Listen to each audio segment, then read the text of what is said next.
Bonsoir à toutes et tous. Après cette petite intro musicale que je mets maintenant tous les soirs pour vous présenter un nouveau film du studio Hammer. Donc ce studio britannique qui a brillé, on va dire, dans les années 50-60 surtout, qui a marqué de son empreinte l'épouvante gothique et puis qui a vraiment abordé vraiment le fantastique sous tous ses angles avec aussi vraiment des genres très différents, comme je l'ai déjà dit, le thriller. Et ce soir, je vais vous parler d'un film que moi j'adore particulièrement, qui s'appelle donc Comtesse Dracula. Mais alors, attention, ce titre est trompeur parce que ça n'a absolument rien à voir avec le mythe de Dracula. Ce n'est pas une comtesse qui s'inspire du célèbre vampire pour devenir elle-même une femme vampire qui, on va dire, a substitué un peu, je dirais, le nom du Prince des Ténèbres, mais en fait c'est plutôt le titre, c'est parce que c'est, on va dire, pour commercialement pour la Hammer, c'était un titre accrocheur que d'appeler le film donc Comtesse Dracula, parce qu'évidemment c'était une référence beaucoup plus connue que Comtesse Bathory, puisque en fait le film s'inspire, et pourquoi je vous dis ça, parce que le film s'inspire de l'histoire réelle cette fois-ci, donc ça s'est réellement passé de la comtesse donc Elisabeth Bathory, ou Erzsébet Bathory de son vrai nom, donc hongrois. Donc une comtesse qui a assassiné plusieurs jeunes filles, une centaine. Il est même dit dans son carnet personnel pendant son procès qu'elle en aurait tué elle-même, selon ses dires, 600 et quelques. Donc voilà, c'est pas une histoire vraiment à prendre à la légère. Donc la comtesse Bathory donc est un personnage donc réel, hein, et puis donc qui existe entre 15, dont ces meurtres auraient été commis entre 1585 et 1610. Voilà, donc date de la mort de cette comtesse Bathory. Pardon, elle est morte en 1614 à 54 ans. Hein. Donc on lui prête donc l'assassinat de plusieurs jeunes filles donc, qui auraient servi donc, à satisfaire ses besoins, je dirais, sadiques, hein, de torturer, de tuer, de vraiment faire des tortures assez atroces quand même, voilà, à base de brûlures, de mutilations, de morsures, d'exposition au froid, de mise à mort par dénutrition, enfin plein de choses horribles.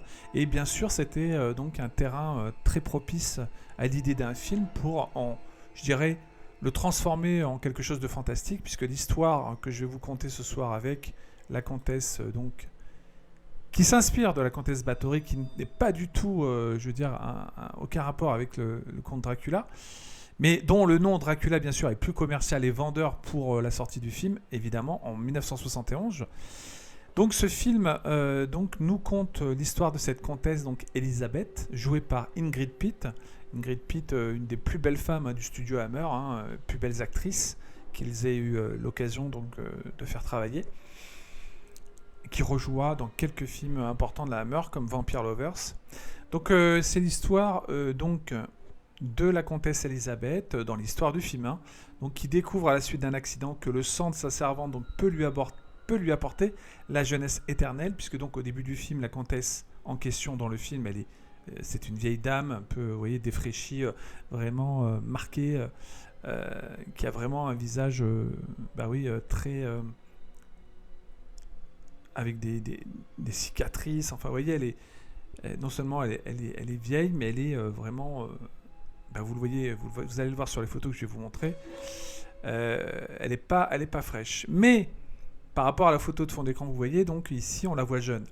Et en fait c'est ça, c'est l'histoire d'une personne qui va s'apercevoir que quand donc elle a la possibilité de rajeunir en se baignant, en buvant le sang de jeunes filles, qui sont vierges, je précise, elle a la possibilité de rajeunir. Donc au début du film, bien sûr, elle est vieille, elle est donc sur la fin de sa vie, on dirait. Et puis suite à cet accident donc avec sa servante, elle s'aperçoit qu'elle peut rajeunir et donc elle va donc demander sous sa forme jeune, elle va demander à son amant de lui choisir des victimes pour satisfaire ses besoins. Et comme lui, il est fou amoureux, il va s'accomplir donc pour le faire. Donc le film, vraiment, pour moi, est une pépite, un classique également, méconnu de la Hammer.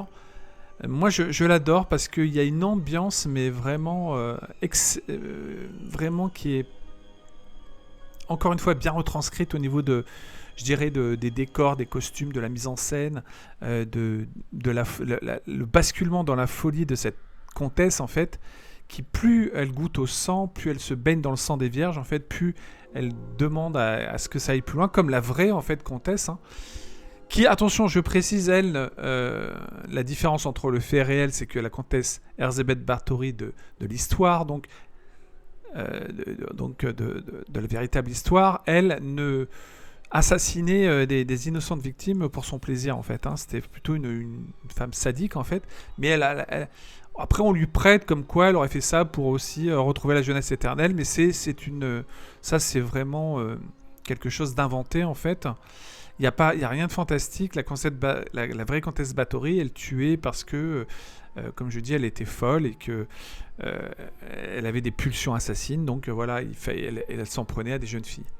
Donc là, le contexte fantastique, c'est que donc elle ici, le fait que le sang donc la fasse rajeunir, donc elle va se servir de ça pour rajeunir. Et comme elle peut pas garder, une fois qu'elle est redevenue jeune grâce au sang des victimes, elle va s'apercevoir qu'elle ne peut pas garder sa forme jeune longtemps. C'est-à-dire qu'en fait, l'effet est de courte durée. Donc ça dure à peu près 2 jours, quoi, pas plus, ou même une journée.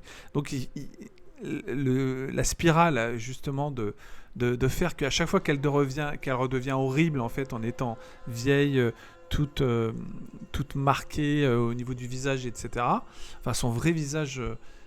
voilà, comme vous le voyez sur les photos.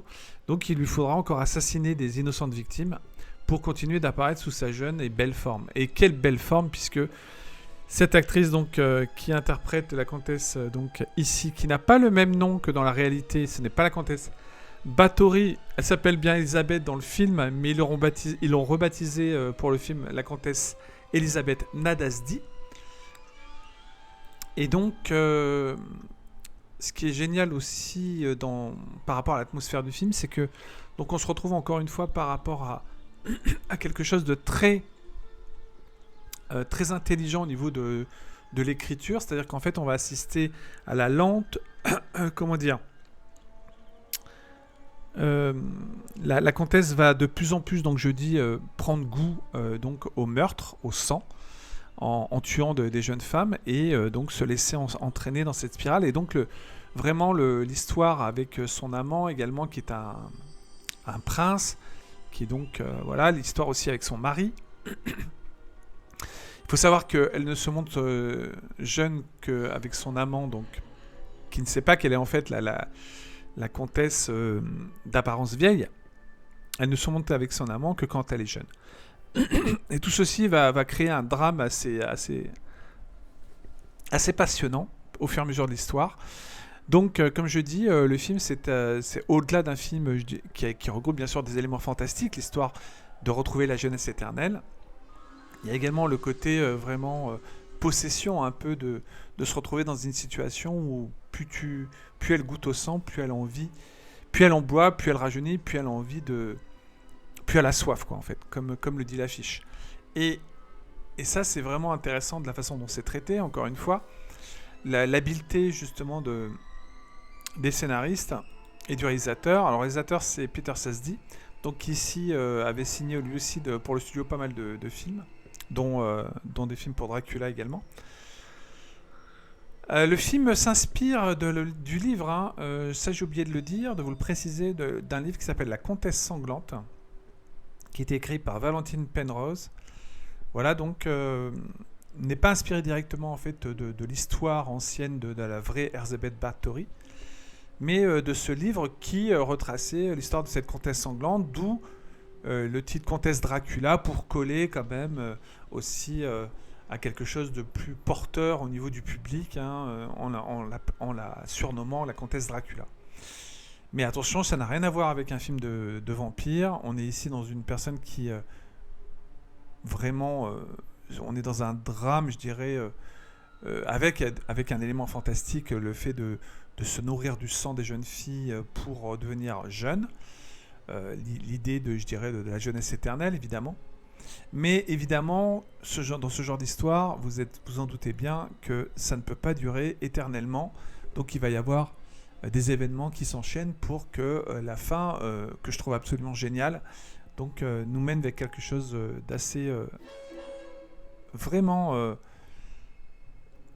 assez surprenant. Oui, enfin on s'en doute un peu, mais en tout cas c'est la manière dont c'est amené que je trouve vraiment intéressante au niveau de la réalisation, au niveau du drame qui se noue en fait, hein, puisque malgré le fait aussi qu'elle fasse ça aussi pour le prince qu'elle aime en secret, puisqu'elle n'aime pas le roi en fait avec qui elle est mariée, cette comtesse, qui lui donc sait ce qu'elle subit, mais ne connaît pas tous les détails, on va dire, notamment le fait qu'il est trompé, ou qu'elle le trompe plutôt, pardon. Et donc voilà.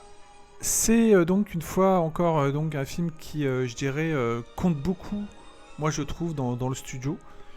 Parce que l'approche, la thématique, de prendre l'exemple de l'histoire de la comtesse Bathory, voilà, d'une histoire qui a vraiment existé, est intéressante, et de la transposer en quelque chose de vraiment qui bascule dans le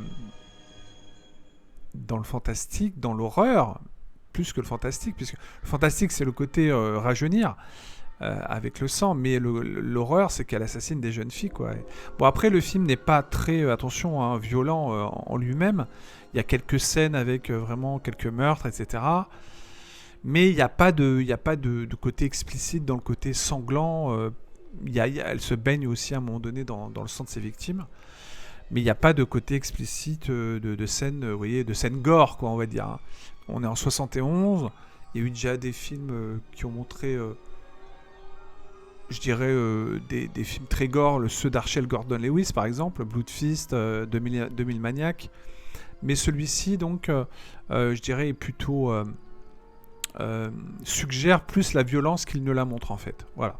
Donc, mais c'est un film absolument passionnant que vraiment je vous invite à découvrir, parce que il est atypique dans le genre. Il y a eu d'autres films, hein, qui se sont intéressés donc à l'histoire de la comtesse Bathory, qui ont illustré donc de façon différente ce thème. Donc vous avez également le film qui s'intitule excusez-moi, le film de Julie Delpy qui s'appelait La Comtesse, justement, une version plus modernisée en fait de la comtesse Bathory et de son goût pour le sang.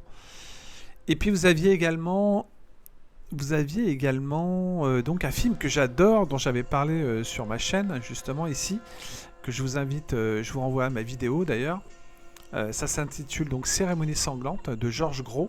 C'est un film espagnol qui lui par contre est beaucoup plus explicite sur l'histoire de la comtesse Bathory, et donc montre carrément, oui, des scènes beaucoup plus sanglantes. Par exemple le film de Georges Gros espagnol qui date de 74, celui-ci. Voilà, donc vraiment après il y a peut-être eu d'autres films, j'ai pas toutes les références, mais il y a eu en effet quelques films autour de la comtesse Bathory. Notamment je dirais une vision qui, elle, est plus côté vampirique, qui pourrait aussi faire penser aussi à l'histoire de la comtesse Bathory. C'est le film excellentissime, dont je parlerai un jour sur la chaîne. Une véritable poésie, qui a une poésie je dirais, sublime, et qui raconte une histoire passionnante également. C'est Les Lèvres Rouges de Harry Kumel en 72, qui est un film que je trouve absolument magnifique à tout point de vue, dont je vous parlerai. Donc voilà, la comtesse Dracula, donc film au titre bien sûr trompeur. Ne vous fiez pas à ce titre, ce n'est pas du tout l'histoire d'une descendante de Dracula, pas du tout. C'est l'histoire, on va dire, remaniée de la comtesse Bathory, avec son goût pour le sang des jeunes vierges. Voilà. Son goût et son obsession, hein, de rester jeune, évidemment, et de s'entraîner, de rentrer dans une, comme je dis, dans une spirale infernale. dont elle aura du mal, bien sûr, à gérer tous les tenants, les aboutissants. Je n'en dirai pas plus parce que je préfère aussi vous laisser la surprise de découvrir par vous-même justement le film. Et, et je l'espère d'être, comme moi, convaincu, encore une fois, de l'originalité des studios Hammer à faire des films différents. Et c'est pour ça que je tenais à vous en parler ce soir avec celui-ci. Et puis voilà, donc vraiment faites-vous plaisir, découvrez ce film avec, je le répète, donc une actrice vraiment magnifique, cette actrice anglaise Ingrid Pitt, hein, qu'on retrouvera donc dans un film que j'aime beaucoup, non pas de Peter Safdie, quoique je pense que... Alors, attendez, il faut que je vérifie sur mes notes, mais Ingrid Pitt, on va la retrouver dans quelques films, elle a fait à peu près une vingtaine de films, hein. Voilà, Les Passions des Vampires, donc ça c'est The Vampire Lovers, et là c'était Roy Ward Baker, le réalisateur.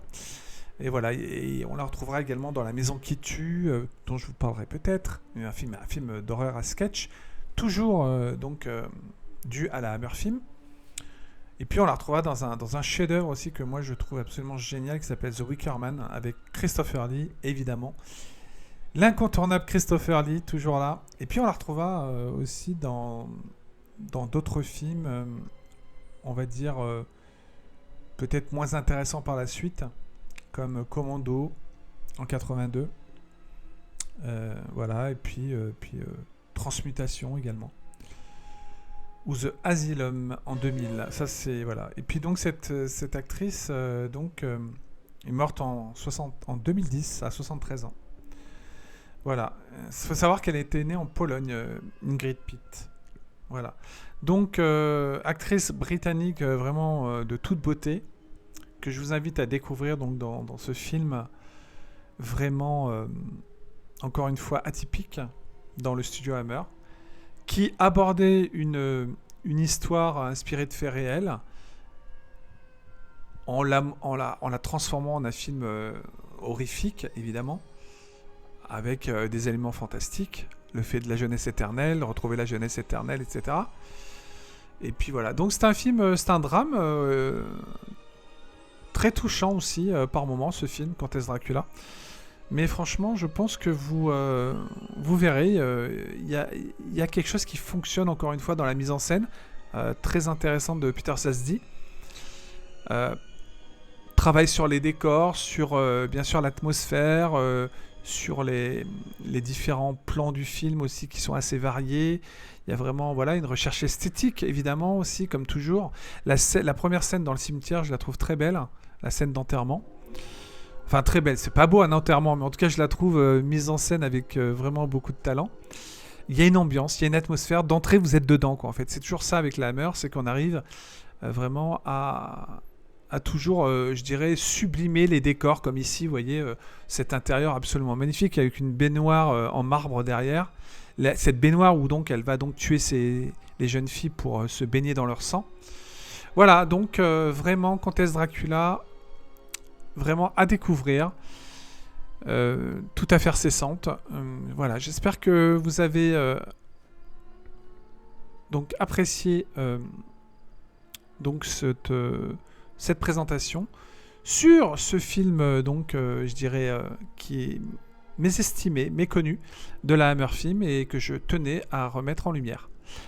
Voilà, comme toujours, je terminerai en disant écoutez, mettez les pouces bleus, abonnez-vous et puis je vous dis à très vite pour encore une fois donc une autre pépite, un autre classique du studio. Voilà, donc et puis j'espère que ce cycle vous permettra de vraiment découvrir ces classiques parce que voilà, ça vous apportera peut-être pour ceux qui ne connaissent pas et même pour ceux qui connaissent de les revoir toujours le plaisir de s'y replonger ou le plaisir de peut-être de découvrir des choses vraiment que vous étiez loin d'imaginer, pardon. Voilà, avec ce studio qui a brillé de mille feux, on va dire, pour nous donner, je dirais, quelque chose d'impérissable dans les légendes du fantastique et de l'horreur. Et de l'épouvante, bien sûr, puisque ce sont, encore une fois, 3 façons d'aborder, je dirais, le genre différemment. l'épouvante, le fantastique, l'horreur, etc. Mais bien sûr, ici, souvent, ils sont mélangés, évidemment. Mais de façon subtile, comme toujours, etc. Et puis, encore une fois, dernière chose que je vais vous dire avant de partir, avant de terminer cette vidéo, pardon, c'est que les acteurs, encore une fois, le casting est excellent. Pas seulement Ingrid Pitt qui joue la comtesse, mais aussi les acteurs donc, qui jouent le mari ici. Ou même celui qui joue, je dirais, le prince. Ça va, on va dire, c'est pas le plus important, je dirais, au niveau de la personnalité, en tout cas, de son personnage dans l'histoire. Mais voilà, comme toujours, c'est des acteurs qui sont très bien dirigés. Donc voilà, c'est toujours un plaisir d'avoir quand même ces acteurs qui quand même donc se donnaient à fond dans leur personnage. Voilà. Et on retrouve une toute jeune, l'actrice aussi Leslie Andon dans ce film. Voilà, faut pas l'oublier. Qui a donc débuté dans un film de la Hammer. Vous voyez, je l'apprends moi également. J'ai retrouvé mes notes et j'ai vu que donc Leslie Andon, qui a joué quand même dans des films que j'adore comme Sphinx, la Grande Attaque du Train d'Or, vraiment qui a fait des très bons films dans le film de John McTiernan aussi, Nomade. Voilà, donc merci à tous de m'avoir écouté, de m'avoir suivi pour ce nouveau film des studios Hammer. Et puis je vous dis donc à demain pour la suite du cycle. Merci à tous et bonne fin de soirée avec la comtesse Dracula. Bye bye.